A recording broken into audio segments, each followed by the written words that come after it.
Hey everyone, welcome to week 2 of our 5-week sprint to study for the SHRM-CP exam. So if you're prepping for the exam like I am, or you just want to sharpen your HR instincts, this is a great week to tune in.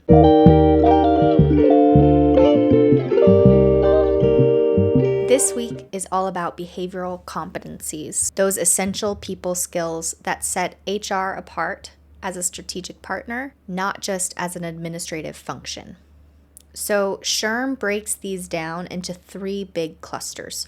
We've got leadership, interpersonal, and business.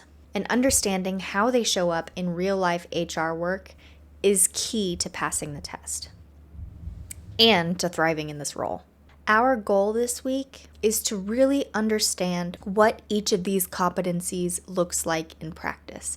Not just the definitions, but how you apply them in tricky scenarios. So think to yourself, would you coach a manager through a tough conversation? Would you push for buy-in or just do it yourself? Would you recognize when your own bias might creep in? Those are things to keep in mind as we're going through the material. What we're using. So here's how we're breaking it down. We're going to read, same reading material as last week, the SHRM Basque, focusing on the behavioral competency section. Watch, I'll be watching and sharing some SHRM-CP prep videos, especially those that dig into these competencies in test scenarios. Do, this is a big one, we're doing a full-length practice test and studying flashcards built from the SHRM glossary. And in the journal section, I'm also going to create a reflection grid. I'm going to rank myself 1 to 5 on each competency to see where my real life style aligns or conflicts with SHRM's expectations.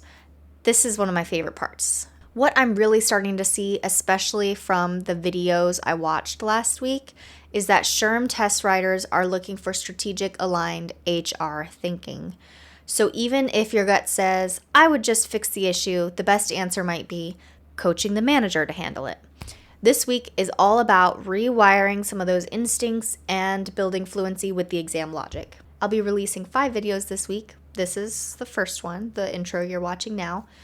2 will be a walkthrough of the leadership cluster, including leadership theories, motivation, and influence.